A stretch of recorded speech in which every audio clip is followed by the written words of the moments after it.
नगर परिषद नगरपंचायत निवडणुकीतील विजय हा विकासाचा विजय आहे। लोकांना देवेंद्र फडणवीस आणि महायुतीवर विश्वास असल्याचं हे प्रतीक आहे, असं महसूल मंत्री चंद्रशेखर बावनकुळे यांनी नागपुरात स्पष्ट केलंय।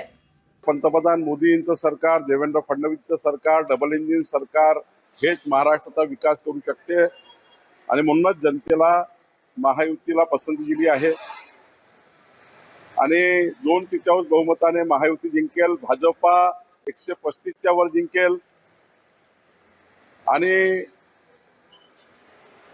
महाविकास आघाडीचे सर्व जेवढ्या त्यांनी अपेक्षित केलं त्यांना यश मिळणार नाही, कारण जनता विकासाच्या मागे उभी आहे, जनता देवेंद्रजीच्या मागे उभी आहे, जनता आमच्या सरकारच्या मागे उभी आहे। विकसित महाराष्ट्रासोबत विकसित नगरपालिका महानगरपालिका व्हावी असा जनतेचं मत आहे आणि म्हणून मला असं वाटतं की आजचा विजय हा विदर्भातला असो, मराठवाड्यातला असो की पूर्ण महाराष्ट्रातला हा विजय फार मोठा विजय आहे।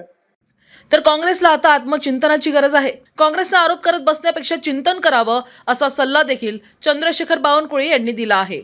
नाही, कडवं आव्हान नाही आहे। आम्ही चर्चा करूनच लढलो होतो, त्यांनी मित्रपक्ष म्हणून लढलो आहे आणि आम्ही काही कडवं आव्हान वगैरे दिलं नाही आहे, त्यांनी आम्हाला दिलं नाही आहे। आम्ही त्यांना मित्रपक्षाने लढावं, कारण छोट्या नगरपालिकेमध्ये युती काही शक्य नव्हती।